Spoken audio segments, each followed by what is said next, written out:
Hola, soy la Basmati de nuevo con vosotros. Hoy para hablar de Picasso, el Greco y el cubismo analítico. Hace aproximadamente, estamos en el año Picasso porque eh, hace 50 años que murió en abril de 1973. Hay programadas, no sé si 47 o 50 exposiciones, de las cuales se han hecho ya 23. O sea, estuve hablando de la que hay en Nueva York, que era Pablo Matrix. Mirar, hay exposiciones de Picasso desde muchísimas perspectivas. Yo qué sé, desde Picasso escultor, Picasso. Entonces, hubo una hace un año muy interesante que la hizo la directora del Museo de Málaga, Museo Picasso de Málaga. Y en esa exposición ella era la comisaria de una idea que habían tenido Calvo Serrayer, ahora mismo ya fallecido, falleció de cáncer hace unos cuantos años, no mucho, y ella, Calvo Serrayer, era fantástico, y ella por lo visto pues debe de serlo también cuando se la llama de tantos sitios. Entonces, siempre se había pensado, por lo menos eso es lo que yo creía, que el cubismo de Picasso, que él revoluciona 500 años de pintura, porque resulta que se carga la perspectiva caballera, los puntos de fuga, etcétera. Es como si cogiera un espejo y le diera varios martillazos, entonces no puede hacer. Normalmente cuando leemos un cuadro tenemos la deformación de la escritura, ¿no? Lo barremos de izquierda a derecha, ¿no? Pues en el caso del cubismo no se puede leer así porque se ha cargado totalmente la organización del cerebro a la hora de funcionar. Entonces tiene otra lectura diferente, ¿no? Entonces con la señorita de Aviñón es un antes y un después. Siempre se había achacado que las señoritas de Aviñón tenían pinta africana, pinta bestiasa, como las caras que ponía Picasso y tal. No, pero ahora se ha llegado al substrato porque Picasso la fidelidad que no le tuvo a las mujeres sí que se la tuvo al Greco, Domenico Teotopoulos, no sé cómo se llama bien, natural de Creta, era judío, pero claro, no podía decirlo, parecía que vivía en barraganía con la mujer, como se decía en aquella época, no podía decirlo porque teníamos a la Inquisición aquí que a la mínima te costaba la vida, y si no la vida, te costaba el patrimonio, te costaba todo, ¿no? Pues nuestro Domenico, cuando nace, su padre era el recolector de impuestos, o sea, como una especie de inspector de Hacienda que recolectaba impuestos, y su mano es comerciante. Y él desde muy jovencito, o sea, nace en una familia holgada económicamente, no eran ricos, pero sí que estaban holgados. Y desde pequeñito tiene habilidad con pintar y dibujar, y el padre, como pasa, se lo potencia. Entonces, él era un superdotado. Desde muy joven así, voy a dar varias cosas a grandes rasgos para que tengáis una idea de quién era nuestro Greco, ¿no? Pues que lo que había Creta en ese momento. Os he contado muchas veces que Venecia empezó siendo satélite de Bizancio, que era la metrópoli, acabó siendo ella la metrópoli del Mediterráneo. ¿Cómo se llama? Venecianos son muy emprendedores de siempre, no solamente de la época de Marco Polo. Ellos utilizaban, ¿cómo se llama? Letras de cambio cuando nadie la utilizaba. Son muy emprendedores, son muy arriesgados para hacer negocios y eso se ha traducido en que han hecho muchísimas cosas. Y bueno, y que al final acabaron siendo la metrópoli del Mediterráneo hasta que llegaron los turcos, se expandieron por el Mediterráneo, etcétera, ¿no? Entonces, pues Creta pertenecía a Venecia. Entonces nuestro pintor, nuestro Greco, que es el griego, ¿no? Pues le iba muy bien en su Creta natal, desde muy jovencito, hacía iconos. Ya sabéis que había una gran demanda de iconos para, digamos, las plegarias que rezas en tu casa, tener a tus santos, etc. Y él, que eran post-bizantinos, por decirlo de alguna forma, son una preciosidad los iconos, ¿no? Bueno, pues él los hacía, algunos más lujosos, con pan de oro, etcétera, etcétera. Y le iba muy bien. Pero él tenía el gusanillo, él era un superdotado, así os lo digo. Él tenía el gusanillo de ser más, de tener mayor formación, ¿no? Y se fue a Italia, yéndole bien, dejó su familia, dejó su isla, etcétera. Y se fue a Italia. Pero en Italia ya se había muerto. Estamos en 1550 aproximadamente. Ya se había muerto Miguel Ángel, Rafael Sanzio, etcétera. Pero seguían sobrevolando. Y nuestro Greco pues tenía una influencia ¿cómo diría yo?, de mucho dibujo, etcétera, porque en Roma y tal, más en Florencia, tenía mucha idea de la composición del dibujo, le daba mucha importancia, le hacía unas imágenes muy alargadas, etcétera. Pero sería absurdo decir que el Greco era manierista, porque además de que la evolución ¿cómo se dice? Del Renacimiento, que se me apaga todo, mi chuleta, soy más torpe que el decirlo. Bueno, el caso, tengo que comprarme un buen teleprompter, porque siempre lo que quiero decir no está. El caso es que sin embargo, él fue a Venecia porque, ¿cómo diría yo? Una gente, para gustos colores en el tema de arte, gente que no resiste determinadas cosas y otros que prefieren tal, la composición o el dibujo o la mancha y tal. Y él en que, por supuesto, claro que es muy jovencito, está formándose, va a estar en casa los Sforza lo van a tirar a la calle, tuvo sus mecenas allí y tuvo su gente que le pagó bastante porque él era un superdotado y él hizo allí cosas y bueno, pero en un momento determinado, bueno, voy a acabar de contaros lo de Venecia. Venecia, pues está Tiziano, la escuela de Tiziano, y claro, Tiziano son manchas. Y es la pintura más en estado puro, por decirlo de alguna forma, ¿no?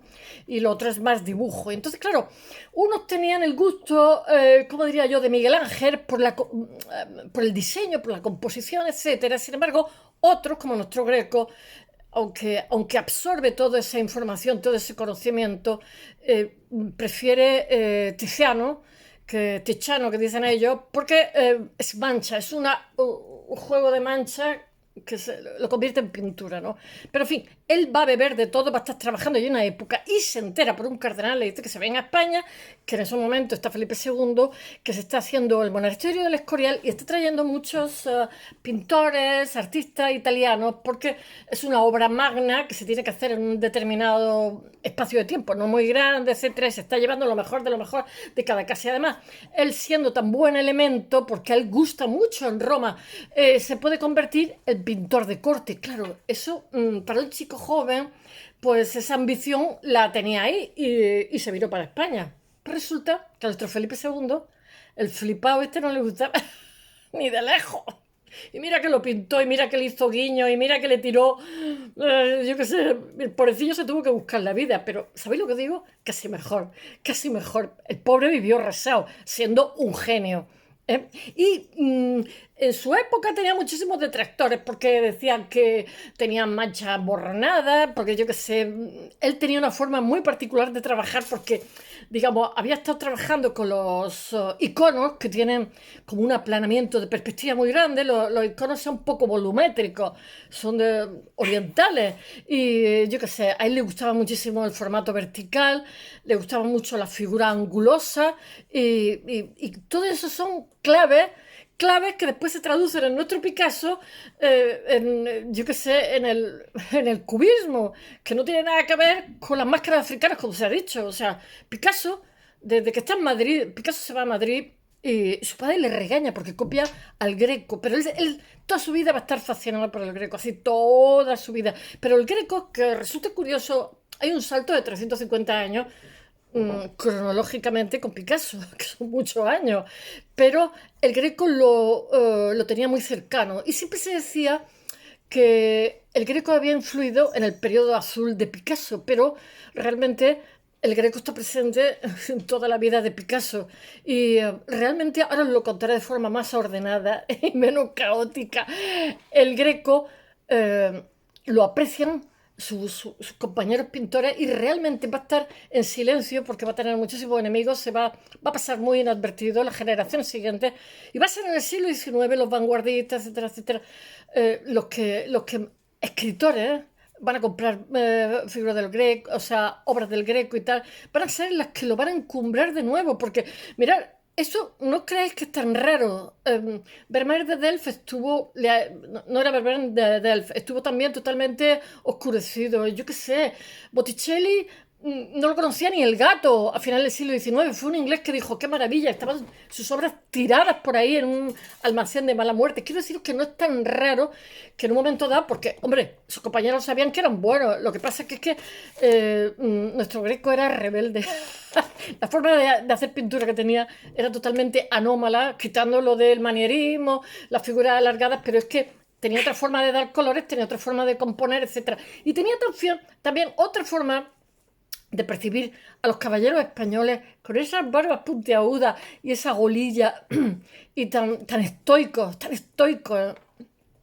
el entierro del conde Orgaz, qué preciosidad, o sea, es que sencillamente es genial. Bueno, y a ver si lo cuento. Bueno, el nexo, como os he dicho antes, entre el Greco y Picasso va a ser imprescindible en el periodo azul. El Prado, mirad, el Prado tuvo una época, o sea, hubo un momento en que se dividió la obra entre el Prado y el Reina Sofía, pero el Prado ha habido épocas, pues yo que sé, con Guernica lo tenía al principio aquí, después lo que pasa es que se repartieron, mira, yo tengo los gatos aquí, de verdad que me da de todo.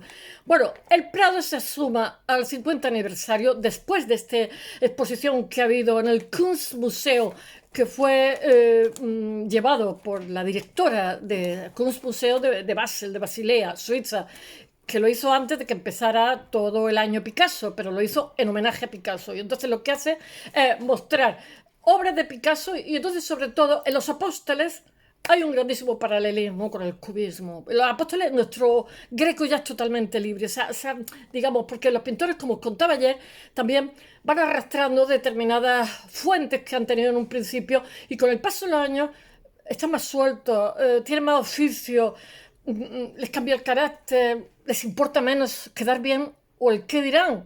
Y eso es muy importante. Esto es mi perro, ya no son los gatos.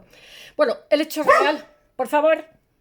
El Prado, lo que pasa es que lo que ha hecho ha sido emparejar. Ha hecho pareja, o sea, ha hecho entrar en diálogo obra cubista de Picasso de principios del siglo XX y obra de nuestro Greco.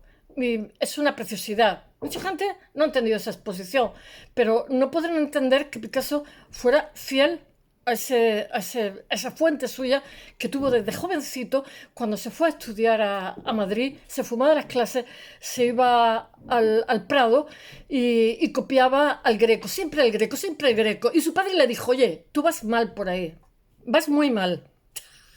Porque al Greco lo criticaban por los borronazos que pegaba. A mí me hace mucha gracia porque, claro, en arte todo el mundo tenemos nuestros gustos, pero a él le gustaba cuando era jovencillo Greco. Y la verdad es que en Madrid ni fu ni fa, le fascinaba el Prado. Después lo hicieron, en la época de la Segunda República, lo hicieron director del Prado, que le daban 15.000 pesetas por ser director del Prado, pero nunca fue director del Prado, nunca vino. Y lo que pasa es que el Prado se mandó a Suiza para salvaguardarlo de los bombardeos, de las rapiñas, de los robos, etcétera, etcétera, en plena guerra civil, que ya sabéis que cuando la gente está armada son capaces de todo. Bueno, el Prado se suma al 50, a ver si lo cuento más ordenado, se suma al 50 aniversario de la muerte de Picasso, con un cara a cara con el Greco. Lo que quiero decir es que esta exposición, que va a tener la misma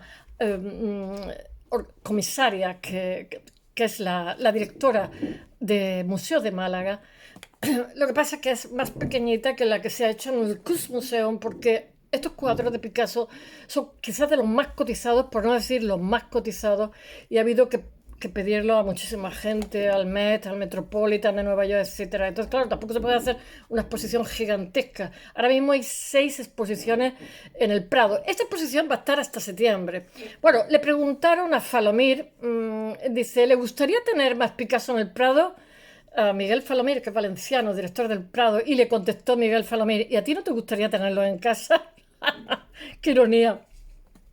Y dice Javier Solana, que fue director de la OTAN, que llevó la OTAN a una época, dice, el Prado no podía faltar que mi chuleta, en la conmemoración del 50 aniversario de su muerte, dice Javier Solana, que es presidente del patronato del Museo del Prado, que dice que sin Picasso no sería lo que es. Ya se han inaugurado 22 de las 43 exposiciones, todavía faltan casi la mitad, 21 del año Picasso, 9 de ellas abiertas actualmente, para que en verano la gente tiene mucho tiempo para poder ver exposiciones. Bueno, la vinculación del artista malagueño con el museo se remonta a los años de estudiante de la Academia de Bellas Artes de San Fernando, cuando solía saltarse las clases para ir al Prado a copiar los grandes maestros. Entre ellos está Velázquez, pero siempre tuvo una obsesión. Velázquez tenía cuadros tenía cuadros del Greco, pero siempre tuvo una especial fascinación nuestro Picasso por el Greco. El Greco para para disgusto de su padre, como os he dicho, que no entendía esa creencia tan chalá que tenía el hijo por el cretense. Ya sabéis que los padres siempre queriendo lo mejor para los hijos, los queremos manejar demasiado, le daba igual, por un oído le entraba y por otro le salía, seguía haciendo cosas del Prado. Bueno, años más tarde, en septiembre de 1936, el gobierno de la Segunda República lo nombra director del Prado, pero él nunca llega a ser director del Prado, cargo que nunca ocupa, con un sueldo de 15.000 pesetas. Y cuando el Guernica, ¿por qué el Guernica? Me parece que lo deja al MoMA o al Metropolitan, no sé, uno de los dos, creo que el Metropolitan. Para que lo salvaguarde y solamente pueda volver a España cuando haya democracia. Y así fue. Llega a España y deja escrito que solo lo hiciera cuando se establecieran las libertades democráticas en el país. Se expone en el Caserón del Buen Retiro, sede del museo, pero la división que hubo de los museos entre el Reina Sofía, las colecciones entre el Prado y el Reina Sofía, pues se lo adjudicaron al Reina Sofía y ahí sigue con un cristal blindado, porque el pobre Guernica, con lo feo que es, pero es más casi un documento de una época, su valor es otro, no tanto la belleza y tal. Pero bueno, ha tenido muchas agresiones. Y se fijó justo en 1981, cuando hacía 100 años del nacimiento de la muerte de Picasso, con lo que sus obras pasaron al Reina Sofía. Pero, sin embargo, sus trabajos han estado presentes en varias exposiciones en el Prado, como Picasso Tradición y Vanguardia, y hasta uno de sus lienzos forma parte de su colección permanente, que no sé si es Retrato 9 de mujer o algo así. En 2021, el Prado canonizó a Picasso, situándolo entre el Greco y Velázquez, con su busto de mujer 43. Es que no me acordaba, o sea, es que me sé las cosas así a voleo. Bueno, Picasso no, se ha medido con, yo qué sé, porque hace pocos meses hablé, yo qué sé, Picasso Giacometti, Picasso Coco Chanel, Picasso Julio González, o sea, Picasso, es que eran sus contemporáneos, con los que tuvo que ver muchísimo, a montones de ver. Picasso y los maestros antiguos, artistas contemporáneos, pero también con el Greco, que consiguió lo que ninguna mujer en vida consiguió con Picasso, que es fidelidad en la vida de Picasso, que era bien difícil, menudo era. Fue la única pasión que tuvo, una pasión que mantuvo a lo largo del tiempo y toda su vida. Nuestro Picasso tiene mucho del Greco en la composición y en todo. Y eso que fueron muchas sus pasiones. Una de ellas, como os conté estos días atrás, François Gillot, que ha muerto con 101 años y con quien tuvo a sus hijos Claude y Paloma. Y bueno, falleció en Nueva York hace unos pocos días. Bueno, Picasso se apropió del Greco, que es un término cuestionado en arte. Cuando se dice se apropió, sí se apropió. Y ya pero todo el mundo se apropia de algo, o sea, cuando dice, bueno, he retomado la tradición, quiere decir que hay alguien de la tradición que lo has hecho tuyo, pero si es así, y hay otros autores que han hecho suyos a Picasso, es así, son eslabones que se van uniendo. ¿Y por qué? ¿Y por qué no? Estamos un poquito tontos con el tema del plagio y todo ese rollo, pero todo el mundo tiene que partir de algo para continuar. Y ya los dibujos juveniles, eso lo he puesto en el blog, en el Prado. Él hace Yo, el Greco, toma ahí. Y firma en 1899, o sea, tenía como 20 años. Sí, 20 años, porque había nacido en 1881. Toda una declaración de principio, una declaración de intenciones. En 1901 hace un autorretrato que dice Yo Picasso. Y en una hoja de dibujos de su etapa académica escribe Greco Velázquez. Inspiradme, por favor. En 1603, el Greco, en nuestro, ¿cómo se llama? Teódido Papandreou, ¿no? ¿Cómo es? Bueno, no me acuerdo cómo se llamaba en griego. En 1603, el Greco pinta un retrato de su hijo, que es una preciosidad. Jorge Manuel, como pintor. En 1950, Picasso hace su propia versión a esta obra, que dice Retrato de un pintor después del Greco. Qué bonito. El retrato del hijo de un pintor después del Greco. El Greco tarda 3 siglos en ser reconocido, pobrecillo, vivió más pegado, le costaba cobrarle a los clientes que no vea. Su redescubrimiento en el siglo XIX no fue por parte de historiadores del arte precisamente, sino de escritores y artistas y críticos. O sea, Velázquez tenía varios Grecos, Manet, Degas, todos estos eran admiradores del Greco, Gauguin, porque el Prado se abre en 1820, después de Fernando VII, porque a la mujer de Fernando VII le gustaba, ¿no? Porque Fernando VII era un poco regular. Después está les Chiflas, Cézanne, Gauguin, Toulouse-Lautrec, Rossignol, Casanonel, Regoyos, Zurbarán, Diego Rivera, Paul Klee, Schiller, Kandinsky, Pollock, Gaultier, Góngora, Galdós, Pío Baroja, etcétera, etcétera, etcétera, porque es maravilloso. Cusío publica la primera monografía del Greco. Zuloaga compra La visión de San Juan.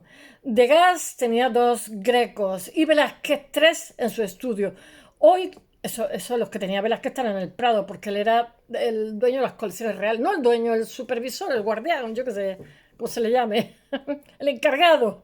Bueno, el crítico Gustave Coquiot, o no sé cómo se dirá en francés, fue el primero en vincular al Greco con la obra de Picasso en 1914. Desde entonces se han visto caras en exposición en París, Nueva York, pero la mayoría de las veces se centran en la huella del Greco en la época de azul de Picasso. Pero que ahí es muy evidente la composición que tiene. El entierro del Conde Orgaz influye en el entierro de Casallema, de su amigo que se suicida. En el periodo rosa es menos evidente, pero hace un año el Kunstmuseum, como os he dicho, de Basilea, Basel, inaugura una gran exposición comisariada por Carmen Jiménez, que es la directora del Museo de Arte de Málaga, cuya tesis junto era que la huella del Greco en Picasso era más fuerte de la que se creía, fue muchísimo más intensa, y lo es, mucho más intensa y muchísimo más prolongada de lo que se cree en un inicio. De hecho, se mantuvo toda su carrera. Un cara a cara de altura a través de una treintena de parejas de obra. Fue una exposición magna, la del Kunstmuseum, fruto de un ambicioso proyecto de investigación que estuvieron llevando, que hace unos años llegaron, que realmente quien llevaba esas investigaciones es Francisco Calvo Serrayer, pero al morir ella lo continuó y se lo brindó a él, in memoriam, qué bonito. Tras la muerte de Calvo Serrayer lo continuó ella y se ha querido dedicar a este señor que falleció, que yo lo admiro muchísimo, al crítico que fue también el director del Prado. Una fotografía de Picasso y su primera esposa, la bailarina Olga Koklova, que vinieron visitando, eso está en la exposición del Prado, visitando la casa del Greco allá por 1930, por ahí, no, 1934. Abre la muestra entre el vínculo entre Picasso y el Greco. También está presente la que ahora inaugura el Prado, comisariada igualmente por Carmen Jiménez y patrocinada por la Fundación de Amigos del Prado. Y va a estar hasta el 17 de septiembre. Quien esté por allí que nos la cuente. Es mucho más pequeña que la del Kunstmuseum, porque solamente tiene 4 parejas entre el Greco y Picasso. El Kunstmuseum fue mucho más grande, pero con una cantidad de cuadros de otros sitios, madre mía. Y está centrada en la novedosa tesis de la exposición de Basilea. La influencia del Greco fue crucial, fue importantísima en la génesis del cubismo. El cubismo era español 100%, la mayor revolución artística del arte del siglo XX. Según Carmen Jiménez, que es la comisaria también de la muestra, el cubismo era español. El cubismo nace en el Greco, dice la comisaria Carmen Jiménez. En la sala, me parece que en Málaga también tuvieron algo. Málaga ahora mismo Picasso escultor, porque dice Carmen Jiménez, os tengo que hablar de ella, que a él no le gustaba mostrar las esculturas que hacía, era como para él. En la sala 9 del edificio Villanueva cuelgan 4 apóstoles pintados por el Greco en su época tardía, 3 del Museo de Picasso en Toledo, del Greco, que atesora el apostolado de mayor calidad pintado a finales de su vida, y uno de una colección particular. Mirad lo que hay que hacer para 8 cuadros, hay que pedir a medio mundo, que se confrontan con otros lienzos de Picasso que son de 1911, 1912, que son joyas de su cubismo analítico, y el tema se descompone en fragmentos geométricos. Después de la Primera Guerra Mundial, Picasso ya abandona el cubismo, que van acumulándose hasta crear una imagen. Son los Picasso más codiciados económicamente, los más caros. Apenas aparecen en el mercado y cuando lo hacen rompen todos los récords de precios. Lo que cuelgan en la exposición provienen del Kunstmuseum y la Fundación Bayler, que está ahora mismo de reforma. Ya estamos tirando todo lo que pillamos. Este es mi perro tumbándose. ambos de Basilea, y también vienen del Guggenheim de Nueva York y del Museo Thyssen de Madrid. Dice la comisaria: la similitud de los apóstoles del Greco con los retratos cubistas de Picasso es asombrosa. Comparten sorprendentes ecos compositivos, similitudes en la pose, reducción de espacio pictórico, fondos monocromos, marrones, grises, crema, la fragmentación de las formas en planos irregulares de diferentes colores. Bueno, en 1955 confiesa Picasso a su marchante, que es Kahnweiler, que os he hablado en otras ocasiones, que admira los retratos del Greco. Dice: lo que más me gusta de sus obras, dice Picasso, son los retratos, todos esos señores con la barba puntiaguda, son maravillosas, son caballeros españoles antiguos, sus imágenes religiosas, todo eso es italiano, decorativo, pero los retratos son fantásticos. Eso dice Picasso en los años 50. Pese a que en los 50 y en los 60 parece que Picasso se fascina mucho más por Velázquez, pero no, el Greco fue toda su vida. Pero hace versiones de las meninas en esa época, entre los 50 y los 60. Pero en 1966 le dice Picasso a una periodista argentina, dice: ¿qué ven todos hoy en Velázquez? Prefiero mil veces al Greco. Era realmente un pintor. O sea, el Greco sigue presente en su vida, en la última etapa de su vida, porque tenía 80 y tantos años y se muere con 92. En el 73, pues en el 60 y tenía 80 y. Entonces, sigue muy presente el Greco en la etapa final de su vida, cuando vuelve la mirada totalmente a los clásicos, incluyéndose como uno más entre los más grandes, que no tenía abuela, ¿eh? En el dorso el retrato de un mosquetero pintado en Mugens, que es la casa que tenía en la Costa Azul, el 28 de marzo de 1967, firma Domenico Teocopoulos, como el Greco se llamaba así, Domenico Van Rijn da Silva. Da Silva era el apellido. Van Rijn es el apellido de Rembrandt, y da Silva es que Velázquez era también descendiente de judíos, pero aquí en España se disimulaba mucho porque él quería ser caballero de Santiago y todas estas cosas. Aquí la mitad todos descendían de judíos, Cervantes, yo qué sé, los místicos, pero todos tenían que disimular, que era un desprestigio, pero eso siguió. Y siguió en el tiempo. Bueno, en clara alusión al Greco, a Rembrandt y a Velázquez, que eran su top 10, sus 40 principales. Bueno, su venerada Santísima Trinidad para Picasso. Dice Carmen Jiménez, dice: el gran arte es atemporal, oscilante, constantemente entre pasado y presente. Picasso entendió esto mejor que nadie en el siglo XX. Se consideraba a la altura de estos tres maestros. Bueno, más de 350 años separan al Greco y a Picasso. El Greco nacido en 1541 y Picasso en 1881 y muere en 1973. Pero son muchas las afinidades que tienen, porque el talante es parecido. Que ambos son muy singulares, tienen mucha pluralidad estilística y experimentan con todo lo que pillan. De hecho, al Greco lo llaman los pintores de su época, que hace borrones en los cuadros, que eso qué es. Bueno, como quedó patente la exposición El Greco y la pintura moderna celebrada en el Prado en el 2014, las vanguardias sí que captan al Greco como modernidad que no tiene ningún otro pintor. Bueno, tiene una expresión radical en forma de color, de temas, de todo así. A Felipe II no le gustaba ni verlo. Y un lenguaje visual que es único. Inventó una forma de pintura muy particular que totalmente desafió el canon de su época, así las pasó canuta. Puso énfasis porque es que eran muchas culturas en una. Era cretense, había estado en Italia, su formación es veneciana, luego se vino a España. Eran como muchas vidas en una. Lola, eso te lo digo a ti también, muchas vidas en una.